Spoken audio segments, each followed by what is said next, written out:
১০০ বছর আগে এক বিজ্ঞানী ক্যান্সারের এমন এক গোপন রহস্য ধরে ফেলেছিলেন, যেটা শুনে আজকের বিজ্ঞানীদেরও মাথা চুলকাচ্ছে। তিনি নোবেল পুরস্কার পেয়েছিলেন, হিটলার পর্যন্ত তাকে ছুঁতে সাহস পায়নি। তারপর পুরো চিকিৎসা বিজ্ঞান তাকে ভুলে গেল প্রায় ৮০ বছরের জন্য। আর এখন পৃথিবীর সেরা সেরা ক্যান্সার গবেষণাগারে তার তত্ত্ব নিয়ে আবার তোলপাড় চলছে। কেন? সেটাই আজকের গল্প। পুরো গল্পটি জানতে শেষ পর্যন্ত দেখুন। বিজ্ঞানীর নাম কি ছিল? তার নাম ছিল অটো হাইনরিখ ওয়ারবার্গ। জন্ম 1883 সালে জার্মানিতে। বাবা ছিলেন বিখ্যাত পদার্থবিজ্ঞানী, আইনস্টাইন ছিলেন পারিবারিক বন্ধু। ভাবুন একবার, যে বাড়িতে আইনস্টাইন চা খেতে আসতেন সেই বাড়ির ছেলে। কিন্তু অটোবার্গ বেছে নিলেন অন্য একটি পথ, জীবনের রসায়ন। তার একটাই প্রশ্ন ছিল, কোষ কিভাবে শক্তি বানায়, কিভাবে শ্বাস নেয়।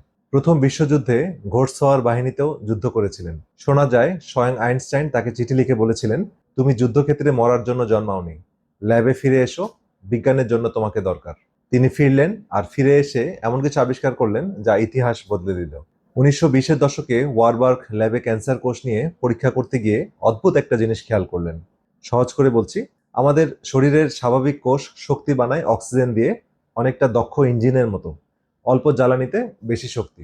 কিন্তু ক্যান্সার কোষ অক্সিজেন থাকা সত্ত্বেও সে ওই দক্ষ পথে না গিয়ে চিনি ভেঙে শক্তি তৈরি করে, যেভাবে শক্তি বানায় ইস্ট বা পচনশীল জীবাণু। এটা ভীষণ অপচয়ের পথ। তাই ক্যান্সার কোষকে টিকে থাকতে হলে স্বাভাবিক কোষের চেয়ে বহুগুণ গ্লুকোজ গিলতে হয়। এই আবিষ্কারের নাম হয়ে গেল ওয়ারবার্গ ইফেক্ট। 1931 সালে তিনি পেলেন ফিজিওলজিতে নোবেল পুরস্কার।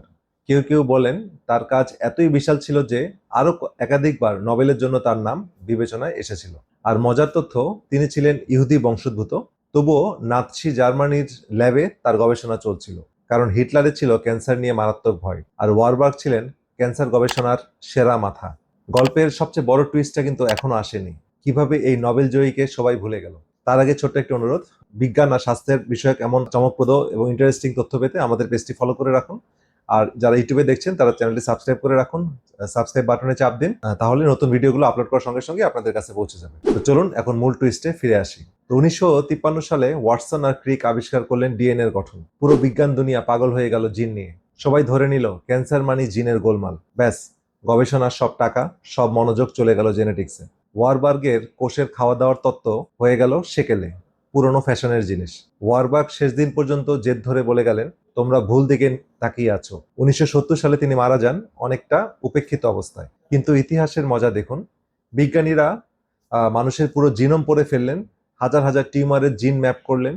আশা ছিল ক্যান্সারের মাস্টার সুইচ পাওয়া যাবে, পাওয়া গেল না। বরং দেখা গেল ক্যান্সারের জিন মিউটেশন ভীষণ এলোমেলো। অথচ একটা জিনিস প্রায় সব ক্যান্সারের ক্ষেত্রেই কমন, সেই অস্বাভাবিক গ্লুকোজ টানার ক্ষমতা বা গ্লুকোজ টানার আকাঙ্ক্ষা, যেটা ঠিক ওয়ারবার্গ বলে গিয়েছিলেন 100 বছর আগে। আর সবচেয়ে বড় প্রমাণিত সত্যটা আজ আপনি নিজের অজান্তেই বা সারা বিশ্বে আমরা এটা করছি। সেটা কি জানেন? যখন হাসপাতালে আমরা ক্যান্সার খুঁজতে গিয়ে পেট স্ক্যান করি, তখন এই সত্যটা বেরিয়ে আসে। এই পেট স্ক্যান কাজ করে কিভাবে জানেন? রোগীর শরীরে বিশেষ ধরনের গ্লুকোজ ঢোকানো হয়, আর টিউমার যদি শরীরে থাকে, সেই টিউমার পাগলের মতো সেই গ্লুকোজকে তার কোষের ভিতর টেনে নেয়। আর পেট স্ক্যানে সেটা জল করে দেখা যায়। মানে ওয়ারবার্গের তত্ত্ব দিয়েই প্রতিদিন পৃথিবী জুড়ে লাখো ক্যান্সার শনাক্ত হচ্ছে। 1911 সালে ক্যান্সার বিজ্ঞানের সবচেয়ে প্রভাবশালী গবেষণাপত্র হলমার্কস অফ ক্যান্সার এই বিপাকীয় পরিবর্তনকে আনুষ্ঠানিকভাবে ক্যান্সারের অন্যতম মূল বৈশিষ্ট্য হিসেবে স্বীকৃতি দেওয়া হলো। আজ ক্যান্সারের বিপাক বা মেটাবলিজম হলো গবেষণার অন্যতম হট টপিক। কোষের এই ক্ষুধাকে কাজে লাগিয়ে নতুন নতুন চিকিৎসা বানানো যায় কিনা তা নিয়ে চলছে শত শত গবেষণা। তবে মনে রাখবেন, গবেষণা মানেই রেডিমেড সমাধান নয়। চিনি খাওয়া ছাড়লেই ক্যান্সার সারবে এমন সরল দাবি বিজ্ঞান এখনো করে না। তবে এর সাথে খুব স্ট্রং অ্যাসোসিয়েশন আছে।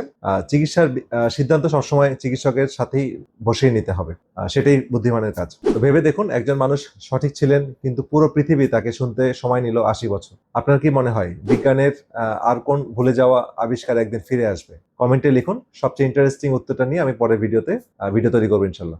আর হ্যাঁ, এই ভিডিওতে যত গবেষণার কথা বললাম, ওয়ারবার্গের মূল পেপার থেকে শুরু করে 2011 সালের সেই বিখ্যাত গবেষণা পর্যন্ত সব ধরনের রেফারেন্স কমেন্টে পিন করে দেওয়া আছে, আপনারা দেখে নেবেন। ভিডিওটা ভালো লাগলে লাইক করুন, আর এমন কাউকে শেয়ার করুন যে বিজ্ঞানের গল্প শুনতে ভালোবাসে। ইতিহাস প্রমাণ করেছে, সঠিক কথাটা ছড়িয়ে দিতে দেরি হলে এর মূল্য দিতে হয় অনেক বেশি। সুতরাং ইনফরমেশনগুলো সবার মাঝে ছড়িয়ে দিন। তো দেখা হবে পরের ভিডিওতে। সে পর্যন্ত সবাই ভালো থাকেন, সুস্থ থাকেন। আল্লাহ হাফেজ।